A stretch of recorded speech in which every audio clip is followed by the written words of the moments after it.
गजपति जिला गुम्मा ब्लॉक अंतर्गत गाइबा ग्राम पंचायत गाइबा ओडिया साहि रे एक अभावनीय घटना घटी। स्त्री उपरे संदेह करी स्वामी राति 3:30 समय रे निज स्त्री मुंडरे पथर छेची हत्या करी फेरार होइछंती स्वामी। घटनास्थल रे सेरंग थाना अधिकारी प्रमोद खंडुआल और गाइबा फांडीर ओआईसी रामकृष्ण दास, गुम्मा फांडी एसआई केदार पंडा घटनास्थल रे पहुंची तदारक जारी रखिछंती। सूचना अनुଯାयी जी माणिक बयस 26 वर्ष 2019 मसीह नरेंद्र पाइक बयस 31 ग्राम केरड़ को प्रेम करी लुचिकी बाहा होइथिले। झियो घर परिवार तेलुगु, पुओ घर ओडिया। उभय परिवार सहमतरे पुओ झियो गाइबा ग्राम रे एक किराणी दुकान करी ससुर घरे रहुथिले।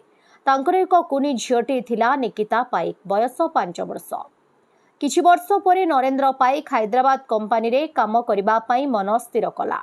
स्वामी स्त्री सहमति रे हैदराबाद गला। वर्ष 2 वर्ष भितरे से जीवा आसिबा करुथुला, किंतु आकस्मिक ता मनरे स्त्री उपरे संदेह जात हैला। सेही संदेह जोर धरिला।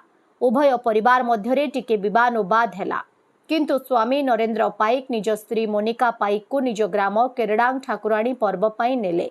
3-4 दिन परे पुणी गाइबा ग्राम को फेरी आसिले। नरेंद्र पाइक मनरे संदेह बढ़ी चलिला।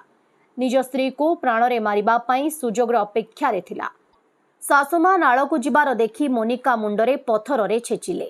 राति 3:30 रे निज स्त्री को प्राणरे मारी देई गळारे थिबा 2 तुलार सुना नेई दौड़ी दौड़ी जिबा समय रे सासुमा ग्राम निकटरे थिबा नाळरू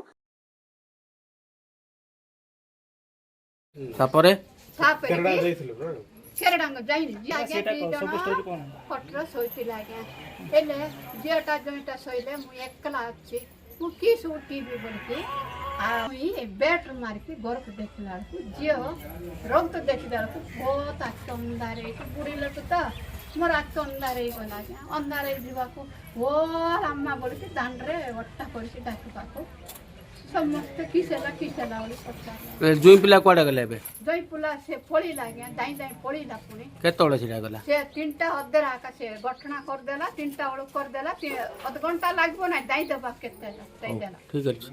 गजपति टिकिली मांग रिपोर्ट ओडिशा हाइलाइट समाचार।